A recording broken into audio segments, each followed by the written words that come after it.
The ship floated in the darkness like a dead whale in an ocean of stars. Kong Taeho pressed his face against the window of his small vessel and stared at it. He had been a salvager for 7 years, and he had never seen anything like this. That thing is huge, said Park Yuna from the pilot's seat. She was looking at her screens with worry on her face, and it is not human. I can see that, Taeho replied. He grabbed his coffee cup and took a sip. It was cold, but he did not care. His eyes were fixed on the broken ship outside. It was at least 3 kilometers long. Parts of it were missing. Fires had burned through entire sections. Whatever had attacked it had done terrible damage. Cho Hae-on, their communications officer, turned around in his chair. I am picking up a weak signal from inside. Life support is still running in one section. There might be survivors. Yuna shook her head. We should leave. This is not our business. We do not even know what species built that ship. What if they are hostile? Taeho put down his cup. If they were hostile, they would have shot at us already. And if there are survivors, they need help. We are salvagers, not rescue workers, Yuna said. But she already knew she would lose this argument. She had known Taeho for 5 years. He was stubborn in a way that made her want to hit him sometimes, Taeho.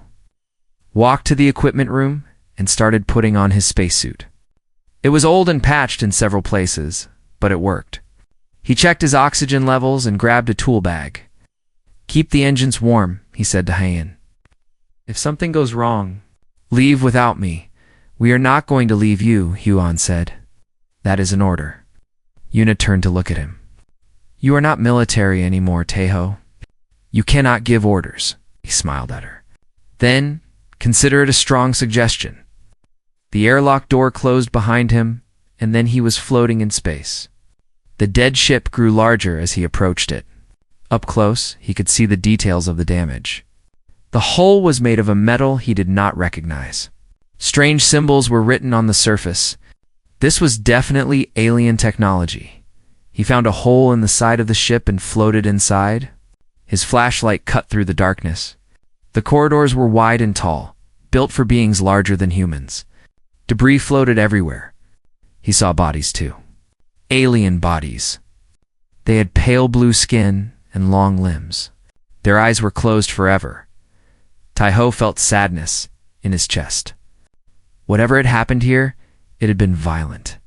These people had died fighting. He followed the life support signal deeper into the ship. The gravity systems were broken, so he had to pull himself along the walls. Twice he had to cut through blocked doors with his welding tool. The air in his suit was getting thin, but he pushed forward. Finally, he reached a sealed chamber at the center of the ship. The door was locked, but the control panel still had power. He pressed buttons randomly until something worked. The door slid open with a soft sound. Inside, he found her. She was sitting against the wall, holding her side. Blue blood was leaking through her fingers. She was tall and thin, with silver hair that floated around her face like a cloud. Her skin was pale blue like the others, but her eyes were different. They were gold, and they were looking right at him. Taeho raised his hand slowly. I am not here to hurt you, he said. He did not know if she could understand him. The alien woman said something in a language he could not understand. Her voice was weak. She was dying. Taeho moved closer and kneeled beside her. He opened his tool bag and pulled out a medical kit. It was basic stuff meant for humans, but he had to try something. He gently moved her hand away from the wound. It was deep, but it had missed the important organs. At least, he hoped it had. He did not know alien biology. He cleaned the wound and applied bandages. The alien woman watched him the entire time. Her gold eyes followed every movement he made. She did not resist. Maybe she was too weak. Maybe she understood he was trying to help. When he finished, he took off his helmet. The air in this chamber was breathable. He reached into his bag and pulled out a small bottle of water. Here, he said, offering it to her. Drink. She looked at the bottle with confusion. Then she looked at him. Her eyes went wide. A what? Are you? She asked. Her words were strange, but he could understand them. She must have activated some kind of translator, human Taeho said. From Earth? I do not know this Earth.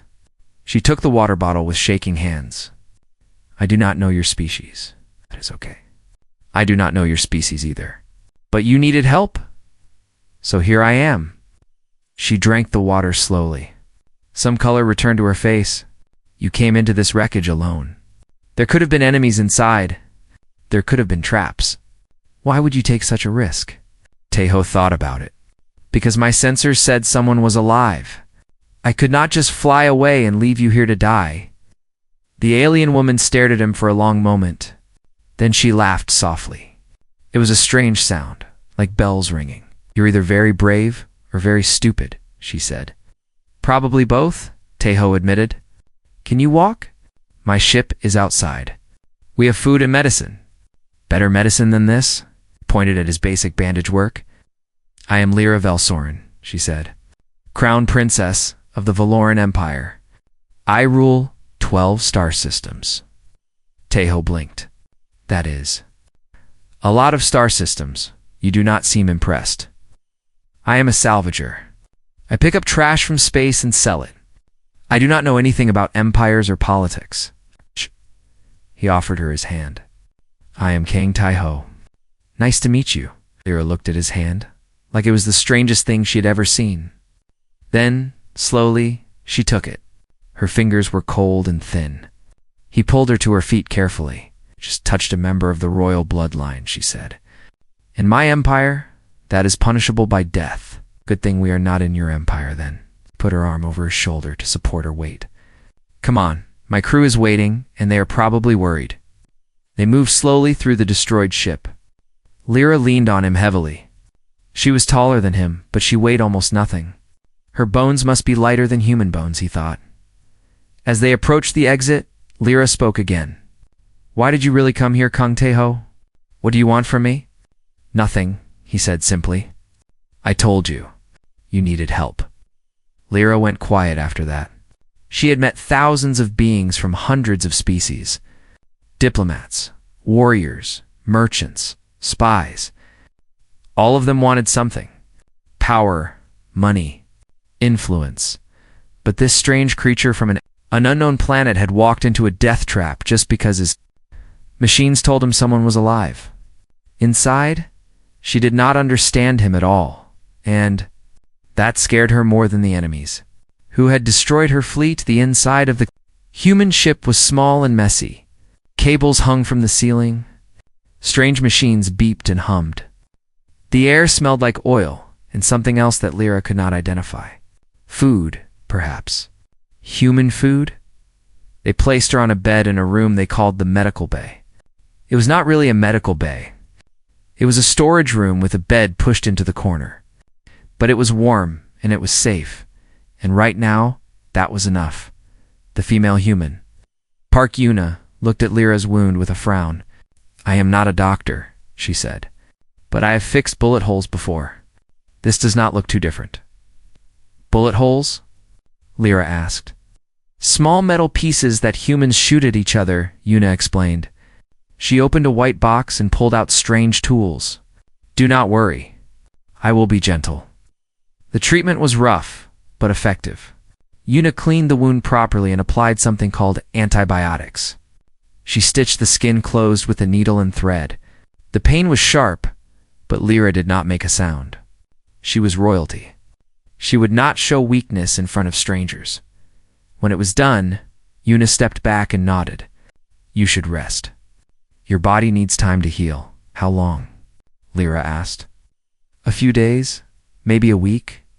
Depends on how fast your species recovers. Lyra almost laughed. A few days. For a wound this serious, a Valoran would need medical tanks and cellular regeneration machines. It would take at least 1 month. But these humans expected her to heal in days using only cloth and chemicals. She did not correct them. She wanted to watch. She wanted to learn. Over the next 2 days, Lyra observed the humans carefully. What she saw made her question everything she knew about the galaxy. On the first night, all 3 humans went to sleep at the same time. They closed their eyes and became unconscious. Completely unconscious for 8 hours. Their ship flew through space with nobody watching the controls. Lyra could not believe it. In the Valoran Empire, sleeping was done in shifts. Someone was always awake. The idea of an entire crew becoming helpless at the same time was madness. Any enemy could attack. Any system could fail. How did these creatures survive? But that was only the beginning.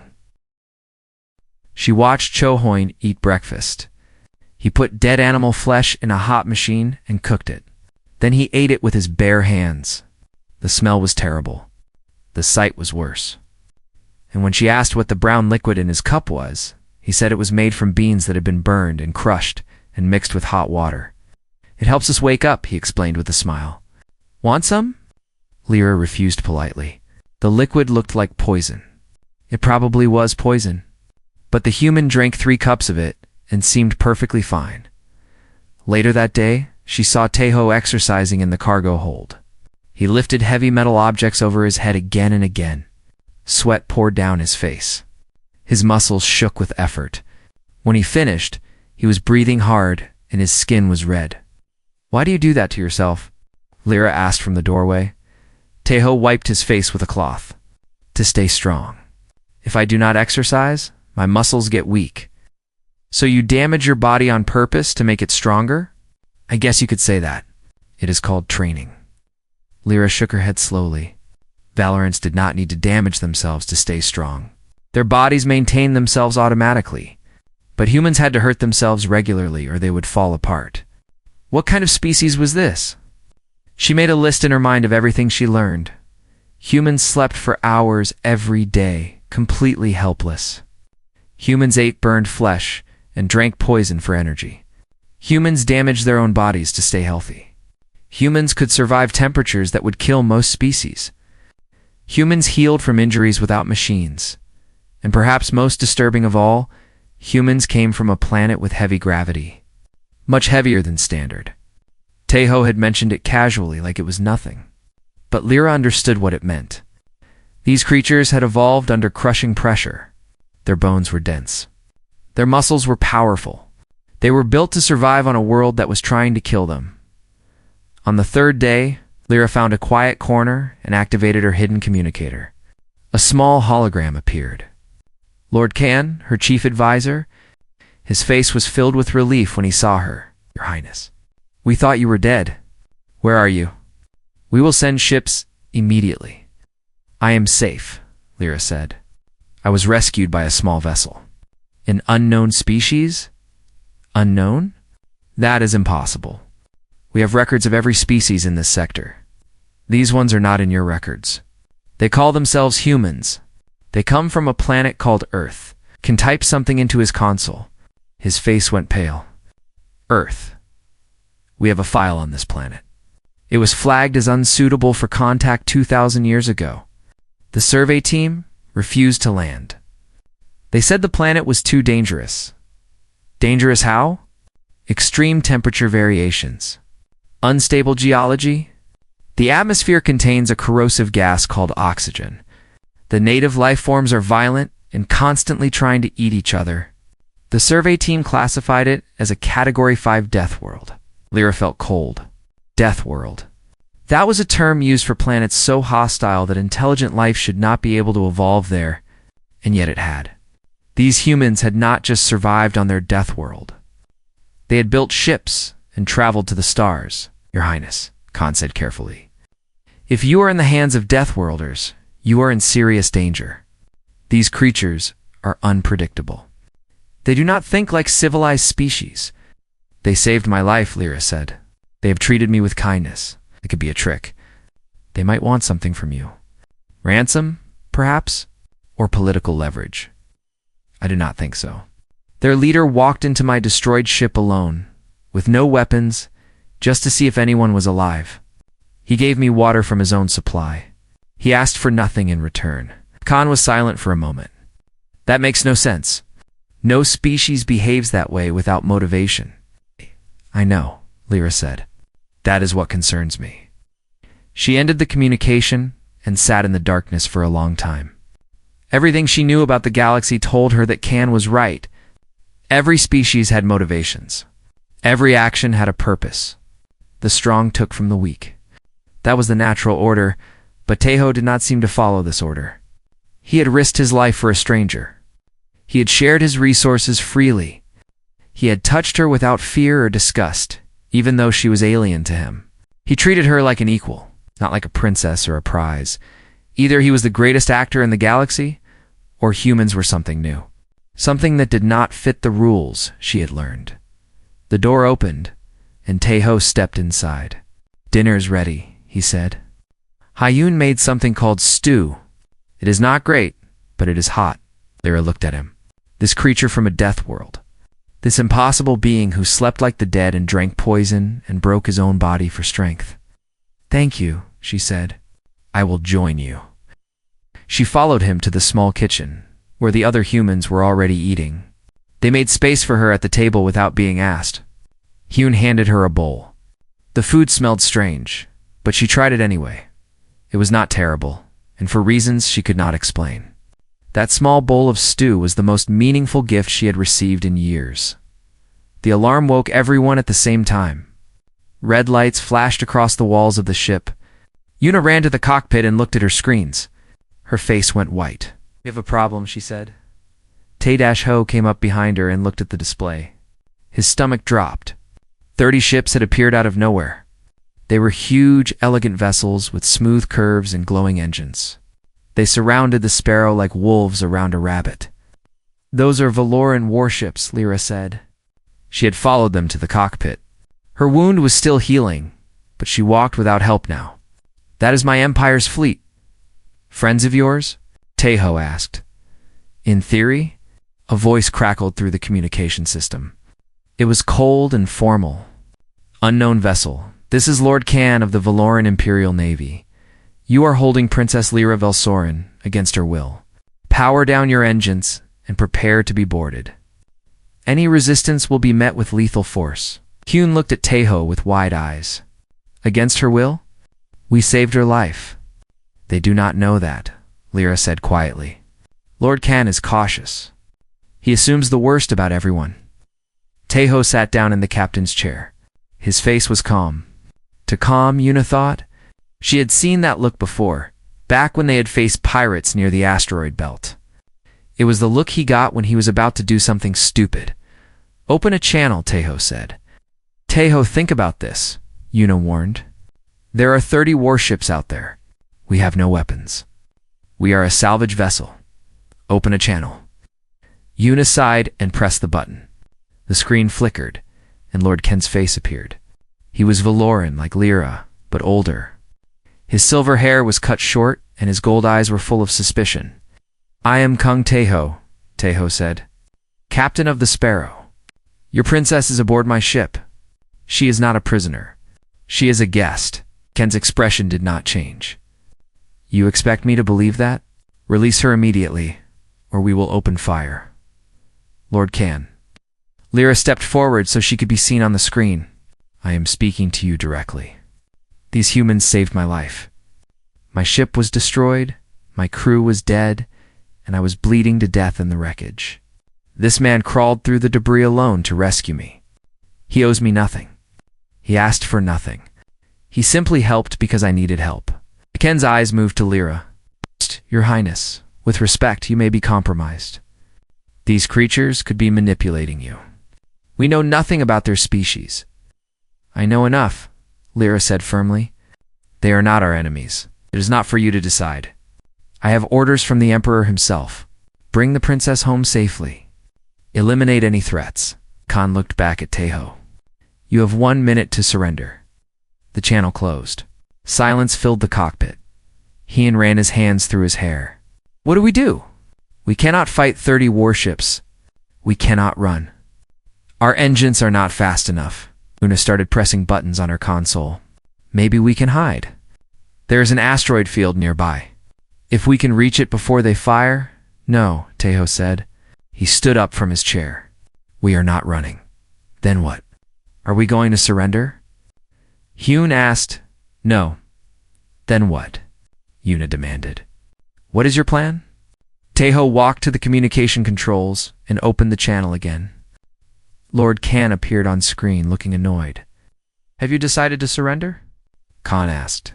No, Teho said. I want to make something clear to you. This ship has no weapons. We are not soldiers. We are salvagers. We pick up trash and sell it. The most dangerous thing on this vessel is a welding torch. Then you should surrender while you still can. I am not finished. Teho's voice was steady. Before I became a salvager, I spent 6 years in the Korean Space Defense Corps.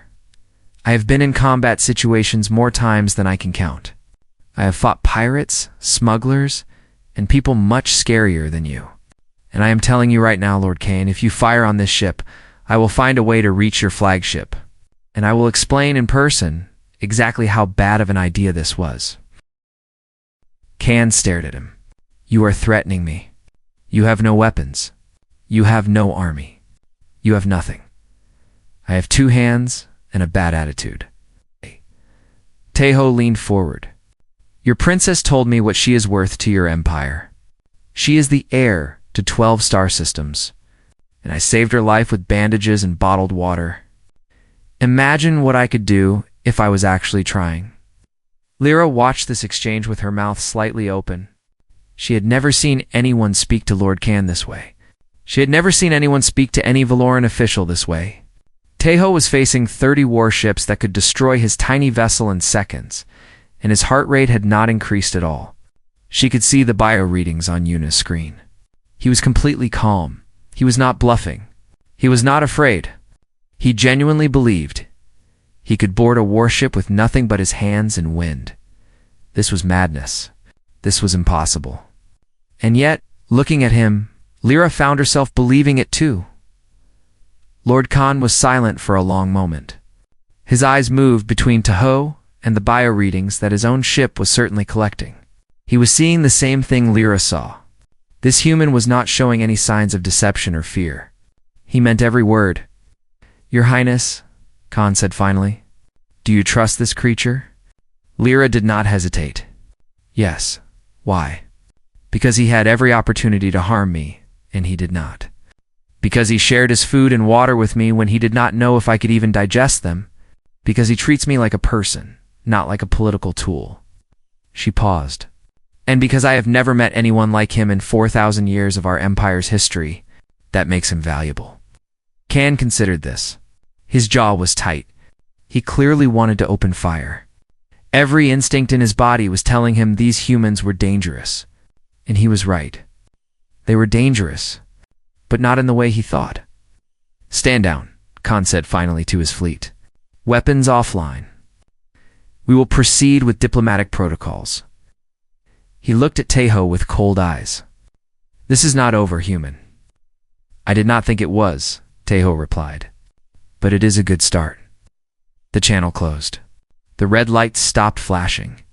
Yuna let out a breath she had been holding for 2 minutes. You are insane, she said to Teho. Completely insane, probably, he agreed. Lyra walked closer to him. Her gold eyes were curious. You would really have boarded his ship? With no weapons? Against hundreds of soldiers? Teho shrugged. I have done crazier things. Like what? Like crawling into a destroyed alien warship to save someone I had never met. Lyra smiled. It was a small smile, barely visible. But it was real. You are the strangest creature I have ever encountered, Kong Teho. I get that a lot. Outside the window, the 30 warships still floated in formation. They were watching, waiting. The battle had been avoided, but the real challenge was just beginning. Lyra would have to explain this situation to her empire. She would have to convince them that humans were not a threat.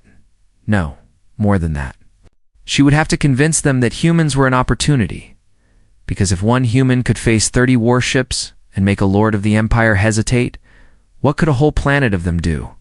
The thought terrified her. It also excited her, and she was not sure which feeling was stronger. The diplomatic station was the largest structure Teho had ever seen. It floated in orbit around a purple gas giant, a ring of metal and glass that stretched for hundreds of kilometers. Ships came and went from its many docking ports like insects around a hive. Banners of different colors hung from the walls, representing the many species that worked and lived here. Te-Ho. Yuna and Heian, walked behind Princess Lyra through the wide corridors. They wore their cleanest clothes, which were still not very clean. Salvagers did not own formal wear.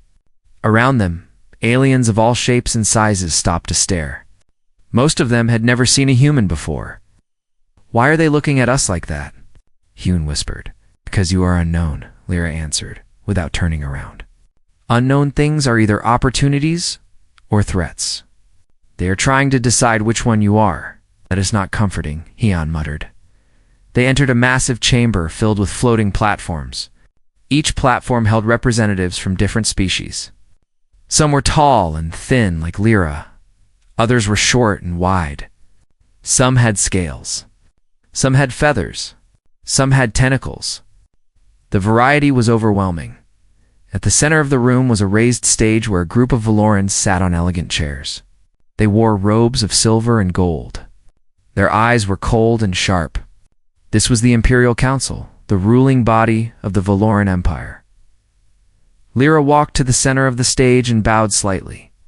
"Honored Council, I present to you Kung Taeho, Park Yuna, and Cho Huyan, representatives of Earth."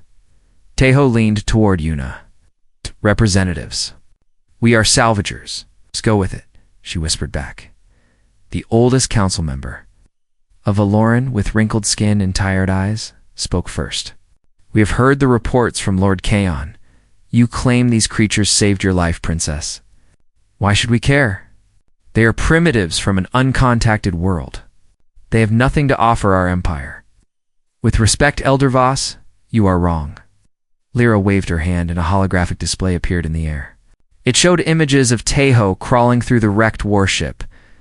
This human entered a destroyed vessel filled with radiation, fire, and debris. He had no armor. He had only basic tools. By all calculations, he should have died 7 times during his journey to reach me. Now they showed Taeho performing medical treatment on Lyra. He treated my wounds using methods that should not work on Valoran biology. But they did. He shared water from his own supply, not knowing if I could even drink it. He risked everything for a stranger. Elder Voss waved his hand dismissively. "Foolish bravery is not valuable. Many species have warriors willing to die for nothing. This is different." Lyra's voice was sharp. "Let me tell you what I have learned about humans." The holographic display changed again. Now it showed Earth, a blue and green planet covered in oceans and clouds. This is their home world, Earth. It has a gravity 30% higher than Valoran standard. The temperature varies by over 100 degrees depending on location and season. The atmosphere contains high levels of oxygen, a gas that is poisonous to 40% of known species. The planet experiences earthquakes, volcanic eruptions, massive storms, and regular extinction events. By every measure we use, it is a Category 5 death world. The council members shifted in their seats. The aliens on the floating platforms murmured to each other, "A death world." Everyone knew what that meant. Humans did not just survive there, Lyra continued. They thrived. They built civilizations. They conquered their planet. And they did it without genetic modification, without technology assistance, without help from other species. They are the product of millions of years of evolution in an environment designed to kill them. She pointed at Taeho. This man sleeps for 8 hours every day. Complete unconsciousness. Total vulnerability. And his species considers this normal. They consume plants and animals that would poison most beings. They drink fermented grains and burned bean water for pleasure. They damage their own muscles through exercise, so their bodies will repair them stronger. They are built to endure, Elder Voss frowned. If they are so dangerous, why should we trust them? Because I have spent a week with them, and they have shown me something I have never seen in 4,000 years of our empire's history. Lyra paused.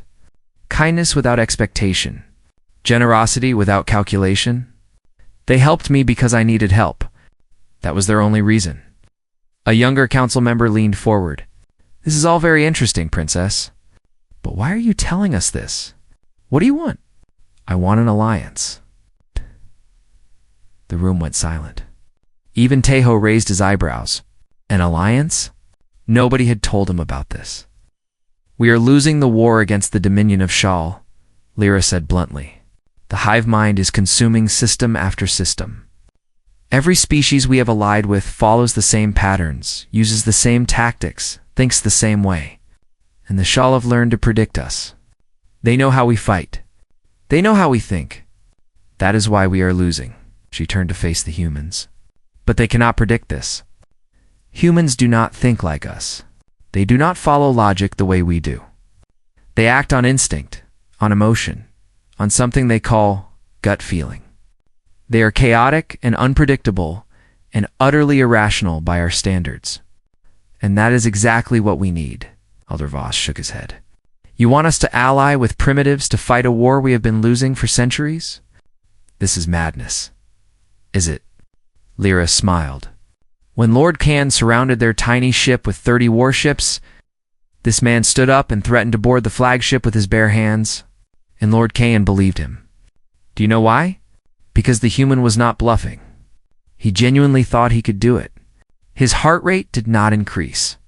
His stress levels did not change. He was facing certain death, and he did not care." She let that sink in. The Shal fight with numbers and coordination. They overwhelm their enemies with logic and precision. But humans fight with something else. Stubbornness, determination, the absolute refusal to accept defeat even when defeat is certain. They do not know when to quit. And that makes them the most dangerous species I have ever encountered. Yuna leaned toward Tejo. "Is she complimenting us or insulting us? I genuinely cannot tell." "I think both," Tejo whispered back. The council members discussed among themselves for several minutes. Finally, Elder Voss raised his hand for silence. "Princess Lyra, your proposal is unconventional. Some would say insane. But you have always been the boldest of the royal bloodline. Perhaps that is what we need now." He looked at Tejo directly. "Human, if we agreed to this alliance, what would you want in return?" Tejo thought about it.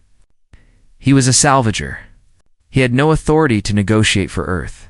He had no idea what his planet would want. But Lyra was looking at him with those gold eyes, and 30 warships had backed down when he refused to show fear. Oh. "I would need to go home," he said finally. "Talk to my people. Explain the situation. Humans do not trust easily, and we do not like being told what to do. If you want us as allies, you will have to ask nicely." Elder Voss frowned. "Ask nicely. We are offering you access to technology and resources beyond your imagination. We are offering you something you do not have. People crazy enough to fight when they should run." Tejo shrugged. "It seems like a fair trade to me." Lyra covered her mouth to hide a smile. This human had no respect for authority, no understanding of protocol, and no fear of powerful beings who could destroy him with a thought. He was perfect. The council agreed to a trial period. Tejo would return to Earth and make formal contact.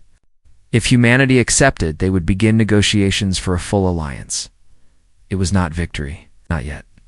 But it was a start, and sometimes, start was all you needed. The observation deck was empty except for 2 figures standing by the window. Outside, the galaxy stretched in every direction. Billions of stars burning in the darkness. Billions of worlds waiting to be discovered. And somewhere out there, a war was being fought that could decide the fate of all of them. Lyra stood with her hands clasped behind her back, watching the stars. She had stood in this exact spot many times before. It usually brought her peace. But tonight, her mind was restless. Tejo appeared beside her. His footsteps were quiet, but she had heard him coming. Humans were surprisingly heavy. Their footfalls made the floor vibrate in ways that Valoran feet did not. "Your ship is ready," Lyra said without looking at him. "Yuna has already started the engines. Hyun is loading supplies. You could leave within the hour, I know." Tejo moved to stand next to her. "I wanted to talk to you first about what? About why you really did all this." Lyra finally turned to face him. His dark eyes reflected the starlight. He looked tired. He always looked tired. She had noticed. Humans carried exhaustion with them like a second skin. But they never stopped moving. "I told the council my reasons," she said carefully. "We need allies. Humans are uniquely suited for the kind of war we are fighting. That is the political answer. Teho crossed his arms. I want the real one. Lyra was quiet for a long moment. In her world, honesty was dangerous. Words were weapons. Every conversation was a negotiation. But this human had been honest with her from the moment they met. Perhaps she owed him the same. You caught me off guard, she said finally. When you entered my wrecked ship, when you took off your helmet and offered me water, when you carried me through the debris without asking who I was or what I could give you, she paused. I have met thousands of beings in my life. Diplomats, generals, merchants, spies. Every single one of them wanted something from me. Power, influence, money, access. That is how the galaxy works. And I did not want anything, no, you did not. Lyra shook her head slowly. I did not know how to react. For the first time in my life, I could not predict what someone would do next. You were a complete mystery to me, and I found that. She searched for the right word. Refreshing. Most people find me annoying. Those things are not mutually exclusive. They stood in comfortable silence for a while, watching the stars turn slowly outside the window. A patrol ship flew past, its lights blinking in the darkness. What will you tell your people? Lyra asked. About us. About this alliance. The truth. Teho shrugged. That there is an alien empire out there fighting a war they are losing. That they need help. That they came to us not because we are powerful, but because we are stubborn and crazy and refuse to die when we should. Teho thought about it. He thought about Earth, with all its divisions and conflicts and problems. Humans had trouble agreeing on anything. They fought wars over borders and resources and ideas. They argued about everything. They were suspicious of strangers and slow to trust. But they were also curious. They had always looked up at the stars and wondered what was out there. They had built ships and satellites and telescopes, reaching into the void just to see what they could find. And when they discovered they were not alone, they would be afraid. But they would also be excited. I think they will argue about it for a long time, he said honestly. Humans do not make decisions quickly. We have too many opinions and not enough agreement. But eventually, yes, I think they will accept. Because at the end of the day, humans cannot resist a good fight. Especially one where they are the underdog. Lyra nodded. I hope you are right. The Dominion of Shal will not wait for your people to finish debating, then we will have to debate faster. Teho turned to face her fully. You never answered my question, by the way. What question? Why you really did all this?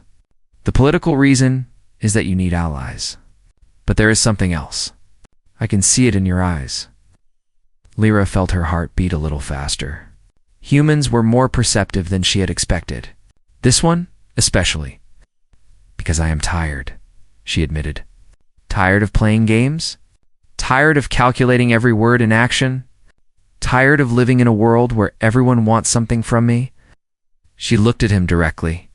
You are the first person in a very long time who treated me like a person instead of a princess. And I want to understand why. That is a simple answer. I treated you like a person because you are one. The princess thing does not change that. It's for humans, perhaps. For my people, my title defines everything I am. Then maybe your people are doing it wrong. Lyra laughed. It was a real laugh, not the polite sounds she usually made in social situations. It surprised her. She had not laughed like that in years. You are very bold, Kong Teho. Speaking to a member of the royal bloodline like that, I thought we established that your royal bloodline does not impress me. Yes. I remember. Lyra's smile faded slowly. When you return with Earth's answer, I want to be there. Not as a princess. Not as a diplomat. Just as someone who wants to understand your species better. Is that allowed? I am the crown heir. I can do what I want. Within reason, Teho nodded. Then I will look for you when I come back. But I should warn you, it might take a while. Humans are slow to trust. We have been hurt too many times by people making promises they could not keep. And once you trust someone, then we do not let go. We fight for the people we care about. We protect them, even when it costs us everything. That is just how we are built. Lyra studied his face. This strange creature from a death world, this impossible being who had walked into fire and darkness to save a stranger, she had known him for less than 2 weeks, but he had changed something inside her. A wall she had built over centuries of royal training was starting to crack. "I will be waiting," she said softly. "However long it takes." The door to the observation deck opened. Yuna stood there with her arms crossed. "Teho, we need to go. The jump window closes in 30 minutes. Teho nodded at her, then turned back to Lyra. He extended his hand. A human gesture, she had learned. A sign of respect and connection. She took his hand. His grip was warm and strong. "Safe travels, Kong Teho. Try not to start any wars while I am gone, princess. No promises." He smiled and walked away. Lyra watched him go. At the door, he turned back once and raised his hand in a small wave. Then he was gone. Lyra returned her gaze to the stars. Somewhere out there, the dominion of Shawl was growing stronger. Somewhere out there, her empire was slowly losing. The future was uncertain and frightening and filled with danger. But for the first time in a very long time, she did not face it alone. And for the first time in her long life, she found herself believing that things might actually get better. Because somewhere in this vast galaxy, there was a small blue planet filled with impossible creatures who refused to give up, who fought against odds that should have crushed them, who helped strangers for no reason other than kindness. And those creatures were coming. The galaxy was not ready for humanity, but perhaps that was exactly what it needed.